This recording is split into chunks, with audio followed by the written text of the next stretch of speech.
எங்கள் ஊர் பக்கம் சாத்தாங்குளம்னு ஒரு ஊர் இருக்குது. இந்த போலீஸ் கேஸில் வந்துச்சுல்ல, 2 பேரை கொண்டுட்டாங்க, போலீஸ் ஸ்டேஷனில் வச்சு வழக்கெல்லாம் நடக்குதில்ல, அந்த ஊர் தான் எங்கள் ஊர்லேருந்து பக்கம்தான். சில வருஷத்துக்கு முன்னால் அந்த ஊரில் ஒரு தாயார், அவங்க இயேசுவை அறியாதவங்க, கிறிஸ்தவங்க கிடையாது. அவனுடைய சரீரத்தில் வயிற்றில் ஒரு வலி இருந்து கொண்டே இருந்தது. என்னென்னோ மருந்தெல்லாம் அங்கங்கே நம்ம கிராமப்புறத்தில் இந்த மாதிரி கை மருந்துன்னு சொல்லுவாங்கள்ல, சாப்பிட்டு பார்த்தாங்க தீரலை. அப்படியே என்னென்னோ மருந்தெல்லாம் சாப்பிட்டு பார்த்ததில்ல, அதிகமாகி ரொம்ப கஷ்டமாகி விட்டது. ஒன் ஃபைன் மார்னிங் டாக்டர்கிட்ட கொண்டு போனாங்க. கணவர், 2 பிள்ளைகள், காலேஜில் படிக்கிற பிள்ளைகள், மகள்லாம் இருக்கிறாங்க, கொண்டு போனாங்க. அவங்க செக் பண்ணிட்டு சொன்னாங்க, கேன்சர். இது ஏன் இவ்வளோ நாள் நீங்கள் விட்டு வச்சிங்க? ஆரம்பத்திலே கொண்டு வந்திருக்க வேண்டாமா? அவங்களுக்கு தெரியாது, இப்போ பரவி விட்டது, ஃபைனல் ஸ்டேஜ் முடிந்தது, ஒன்றும் செய்ய முடியாது, கைவிடப்பட்ட நிலைமை, கேன்சர். அவ்வளோதான், 4th ஸ்டேஜ் எல்லாம் சொல்கிறாங்க பாருங்கள், அந்த மாதிரி இனி அவ்வளோதான், ஃபைனல், ஒன்றும் செய்ய முடியாதுன்ற நிலைமைக்கு ஆகிவிட்டது. இப்போ அந்த தாய்க்கு ஒரு பெரிய சஞ்சலம். அவங்க என்ன சஞ்சலம், என் மகள் காலேஜில் படிக்கிற வாலிப பிள்ளை, நான் இறந்துட்டு அவள் என்ன செய்வா? பையன், வாலிப பையன், அவன் என்ன செய்வா? அப்பா இருக்கிறாங்க உண்மைதான், ஆனால் ஒரு குடும்பம், பிள்ளைகளுக்கு தாய் தானே முக்கியம். அவங்ககிட்ட தானே, தாய்கிட்ட இருந்து தானே பேசுவாங்க, ஆறுதலாக இருப்பாங்க. இப்போ தாய், நான் மறிச்சிட்டேன், பிள்ளைகள் அனாதை ஆயிடுவாங்களே. சஞ்சலம், அழுதுகிட்டே இருப்பாங்களாம், கண்ணீர் வடிச்சுக்கிட்டே இருப்பாங்க. நினச்சி நான் சாகும் வலி ஒரு பக்கம், அந்த வேதனை ஒரு பக்கம், பிள்ளைகளை நினைத்த துக்கம் ஒரு பக்கம், அழுதுகிட்டே இருப்பாங்க. பக்கத்து வீட்டில் உள்ளவங்க சொன்னாங்க, எதுக்கு அழுதுகிட்டே இருக்கிற? இந்த வியாதியை தீர்க்க முடியாதுன்னு சொல்லிட்டாங்க, அவ்வளோதான் சொல்லிட்டாங்க.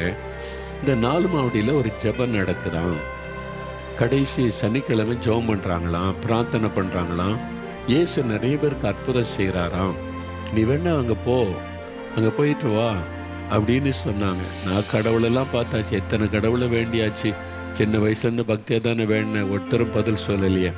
அதெல்லாம் இருக்கட்டும், நீங்கள் போ, இயேசு அற்புதம் செய்கிறான்னு சொல்கிறாங்கல்ல, சும்மா போயிட்டு வான்றோன்னே. எப்போ? கடைசி சனிக்கிழமை. சரின்னு அந்த தாய், அந்த வாலிப மகள், காலேஜில் படிக்கிற மகள், தாயை அழைத்து கொண்டு இந்த திறப்பன் வாசியத்துக்கு 4 மாடிக்கு வந்திருக்கிறாங்க. வந்தால் இவ்வளோ பெரிய கூட்டம், 40,000 பேர், எங்கே பார்த்தாலும் ஜனங்களாக இருக்கிறாங்க. அவங்களுக்கு ஆச்சரியம், எவ்வளோ பெரிய கூட்டம், மக்கள் வர்றாங்களான்னு சொல்லி கூட்டத்துக்குள்ளே மக்களாக உட்கார்ந்துருந்தாங்க. சாயங்காலம் வரைக்கும் கூட்டம் நடக்கும். அப்புறம்தான் ஊழியக்காரர் தனியாக ஜெபம் பண்ணுவாங்கன்னு காத்திருந்தார்கள். அப்போ அங்கே சாட்சியெல்லாம் கேட்குறாங்க. அற்புதம் பெற்றவங்க சொல்கிறாங்க, இயேசு இப்படிலாம் செய்கிறாங்களா, இவ்வளோ பேருக்கு அற்புதம் செய்திருக்கிறாங்க, சாட்சியெல்லாம் சொல்கிறாங்களே. அவங்களுக்குள்ள ஒரு விசுவாசம், அப்போ இயேசு என்னை குணமாக்க முடியும், இயேசு எனக்கு ஒரு அற்புதம் செய்ய முடியும்னு விசுவாசம். அந்த மகளுக்குள்ள விசுவாசம், இயேசு எங்கள் அப்பா மாமாவை குணமாக்க முடியும், ஒரு விசுவாசம் வந்தது. அப்போ நான் பிரசங்கம் பண்ணும்போது கவனிச்சாங்க. அவனுக்கு புரிந்தது கொஞ்சம். என்ன முதல் முறை வந்திருக்கிறாங்க, ஜெப நேரம் வந்தது. எல்லாம் எளிமை இல்லைங்க, நீங்களே இயேசுவை எனக்கு அற்புதம் செய்யுங்க, சுகம் கொடுங்கன்னு ஜெபிக்கணும். நீங்கள் இயேசுவை நோக்கி ஜெபிக்கணும், கண்ணை மூடி விசுவாசத்தோடு இயேசுவை மனதில் நினைத்து ஜெபம் பண்ணுங்க அப்படின்னு சொன்னபோது எல்லாம் ஜெபிக்கிறாங்க. இவங்க பார்க்குறாங்க, எல்லாம் எழுதி ஜெபிக்கிறாங்க. இந்த தாயாரும் பார்த்தாங்க, அந்த மகளும் கண்ணை மூடி இயேசுவை நோக்கி ஜெபிக்க ஆரம்பித்தாங்க. அந்த தாயினுடைய கண்களிலே கண்ணீர். இயேசுவே, உம்மை தேடி நான் வந்திருக்கிறேன், நான் செத்துருவேன்னு சொல்கிறாங்க. வியாதி, அது அதிகமாயிட்டு, கேன்சர். என் மகள் என்ன செய்வா? நான் இறந்துட்டா என் மகன், என் பிள்ளைகளுடைய நிலைமை என்ன ஆகும்? ஒரு சஞ்சலம், அந்த வேதனையெல்லாம் இயேசுகிட்ட சொல்லி அழுகிறாங்க. அந்த மகள் பக்கத்தில் அழுகிறாள், எங்கள் அம்மா கூட ஆயிட்டுனா நான் என்ன செய்வேன் இயேசுவே, இவ்வளோ அற்புதம்லாம் நீங்கள் செய்திருக்கிறீங்கன்னு சொல்கிறாங்களே, எங்களுக்கும் ஒரு அற்புதம் செய்யுங்க அப்படின்னு.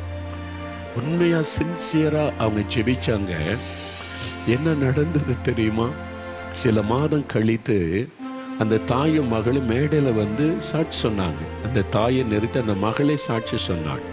கல்லூரியில் படிக்கிற மகள் என்ன நடந்ததுன்னு சொன்னாள். என்ன நடந்தது? கூட்டத்துக்குள்ளே ஜெபிக்கிறாங்க, அழுது. அந்த தாய்க்கு முன்னால் இயேசு வந்து நின்றார் பிரத்யட்சமாய். அந்த தாயார் இயேசுவை பார்க்குறாங்க. இயேசு வந்து நிற்கிறார் அவங்க முன்னால். ஏன் அழுகிற மகளே? உன் கண்ணீரை நான் கண்டேன். என்னை தேடி வந்தல்ல, என் சமூகத்தில் கண்ணீர் வடிச்சல்ல, நான் உன்னை குணமாக்குகிறேன், நீ அழாதே சொல்லி தன்னுடைய கரத்தை அவங்க மேலே வைத்தார். பிரத்யட்சமாக அந்த தாயார் பார்க்குறாங்க. இயேசு வந்து நின்று அவங்களோட பேசி கரத்தினால் தொட்டார். அவ்வளோதான். ஒரு நிமிடத்தில் எல்லாம் முடிந்தது. ஆண்டவர் மறைஞ்சிட்டார்.